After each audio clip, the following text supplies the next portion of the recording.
Rose and this is Harvey, and today we wanted to talk to you about what to feed your baby when.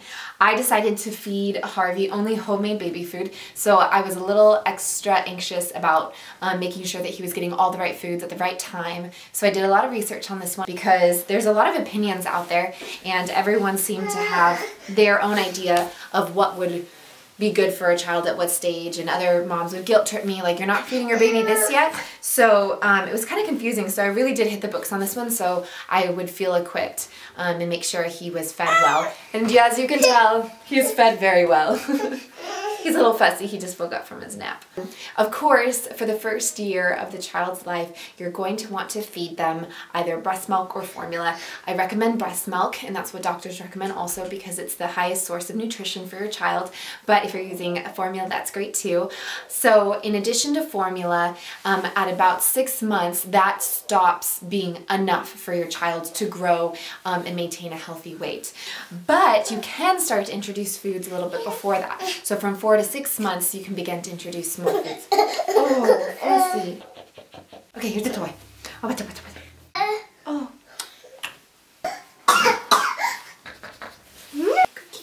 Come. Sadly, I had to ditch Harvey. He was getting a little squirmy. It was a little distracting. Okay, so from 0 to 6 months, all a child needs is breast milk or formula. But at 4 to 6 months, you can start to introduce solid foods. And the best food to start within this time period, doctors recommend, is cereal. So that can just be mixed in with breast milk or formula. And they say to start gradually and then build up to a thicker and thicker consistency to where you can then even feed your child the cereal with a spoon. However, Harvey is a boob snot and he wouldn't take a bottle, not even a little bit, so I wasn't able to mix the expressed milk with the cereal in a bottle to where it was real soupy. So I actually had to start out using a pretty thick consistency for him, and it worked great, and it was a great first food to learn how to eat with a spoon. But I actually started feeding Harvey the cereal a little earlier than they recommend. I started feeding him the cereal at 3.5 months because Harvey had always previous up to that point been a great sleeper. And about 3.5 months, he started waking up in the middle of the night and he was hungry and he wanted to eat. The breast milk just wasn't cutting it for that long night stretch. Harvey was a bigger baby and he was always on the heavier side, so I think he just needed a little more calories at a little younger age than most kids do. But again, you're going to want to read your baby's signals because all babies progress differently. The signs that a child is ready for food are that they're sitting up, that they're interested in food and they're grabbing for it, and they don't have that reflex to push things out of their mouth with their tongue like they do when they're first born. So 5 to 7 months is the next stage, and this is fun because this is when you can start introducing fruits and vegetables. And I recommend starting first with vegetables and then with fruits because your child, just like you, has a sweet tooth naturally and will gravitate towards the sweeter foods. And if you introduce those first, they may be less inclined to eat the vegetables later. It'll be a bigger fight. Some good starter vegetables are peas, carrots, spinach, squash, and avocado. Good fruits to start with are bananas, applesauce, peaches, pears. Those are all great, and I would recommend maybe not even giving your child just plain fruit. I don't give Harvey just plain fruit because it is something that he likes so well. I'm afraid that he'll tend to want that and not want to eat any of the vegetables. So if I do give him fruit, it's only when it's mixed in with other vegetables. When you're introducing solid foods for the first times, doctors' biggest fear is allergies. So make sure that when you're introducing fruits and vegetables that you are introducing them one at a time and spacing them 3 days apart. So that way you can isolate a possible allergen very early and you don't have to guess at what it was that caused the allergy in your child. And signs that your child is allergic to food is diarrhea, rash, colic, and severe vomiting. So make sure to keep that in mind, and also your family's history of allergies. Now the fun stage is a 7 to 10 months when you can begin to introduce protein and finger foods. So the protein you can start introducing are mashed beans, pureed meat, oats, and even some processed dairy. Because in the first year of a child's life, you don't want to introduce cow's milk, but you can introduce dairy that's been processed. So that looks like small amounts of cheese, cottage cheese is a great one, and yogurt. And the finger food stage is fun because this will allow you a little bit of time to do things that you want. Be a little bit more freed up during mealtime, but it also comes with your child wanting to grab the spoon away from you and feed themselves, even though they don't have the ability to do that, so it ends up food all over. So it's really fun. In 7 to 10 months, depending on how your baby's developing, you can even begin to feed them food off of your plate that's not just cooked to oblivion. It doesn't have to be absolutely pureed. If your child is teething and is able to chew and swallow without too much of an issue, you can begin to feed them pasta off your plate,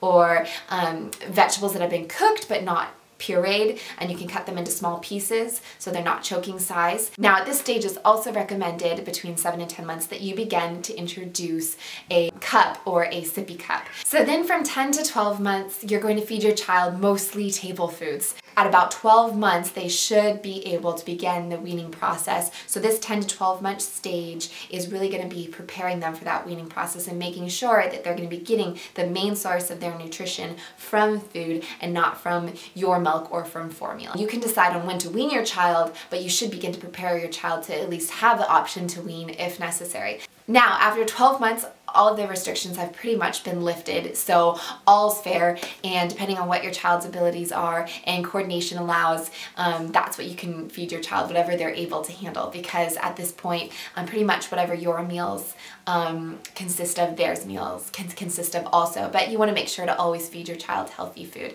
Now, if you're also wanting to maybe make your child's own baby food, I do have a video on how to make homemade baby food, and Harvey, my son, has loved it, and I've loved it. I found that it's actually cheaper and more convenient and more fun to do it myself, and it is a much healthier option because you know exactly what's going into your child's food. Just as important as what foods you can feed your child in the first year is what foods you can't feed your child. So there are quite a few foods that are on the no-no list that you might not be aware of. One of them, of course, is honey, and I think everyone's pretty much aware of that. But do not sweeten any of your child's food with honey. Don't use it. Just keep it away from them for the first year. There's actually bacteria in it that could be potentially fatal. Also, foods with high acidity, you don't want to feed your child. So if they have a high acid content, don't feed it to your kids, and that includes strawberries, tomatoes, surprisingly, of course lemons and limes and oranges and things like that, but also grapefruits and pineapple and kiwi. Keep anything with a high acid content away from your child. It will give them a stomach ache, and they might have diarrhea, and it could give them an impossible diaper rash as well. So wait until a year to introduce those foods. Also, surprisingly on the no-no list is broccoli, and that is only because it causes such bad gas. So if you've experienced eating broccoli and you've had bad gas, you know what to do with the gas, and you're not going to cry if you get a stomach ache, but your child will. And so if you already tend to have a gassy, colicky baby, just don't introduce broccoli. Now, of course, doctors tell you to watch out for peanuts because peanuts tend to have a severe allergic reaction in some people. But again, that's up to your discretion and whether or not you have a history of a peanut allergy in your family, and so you can really determine whether or not to introduce that to your child before 12 months. Now, this isn't necessarily a do not feed your child this food, but because you do want to make every meal count, I would recommend staying away from corn and just plain white potatoes. There's really not a whole lot of nutritive value in corn or white potatoes. Feed them sweet potatoes instead. Now, one thing to be very mindful of during this first year of feeding your child is that even though your child is young, you are going to be establishing habits that are going to carry on far beyond this first year. So if you want certain traits in your child as it relates to eating, start to implement these things now and these rules now, because now's the time to do it. Even though it might feel like, oh, they're too young to really reason with them, implement it now and it'll carry through when they're older. Two things that were important to my husband and I that we wanted to see in our kids are that A, they're not a picky eater, and B, when it's dinner time and we're all sitting down as a family, that they sit with us. Dealing with a picky eater can be tough, but as long as you're able to have the patience to continue to reintroduce foods that they initially reject and don't like, you will be successful in this. Harvey hated spinach, for example, and he would not eat it on its own, and so I continued to try to give it to him time and time again, and he just would continue to push it away or slap it on the ground or whatever. But then I started to mix it with a little bit of applesauce, which is his favorite food.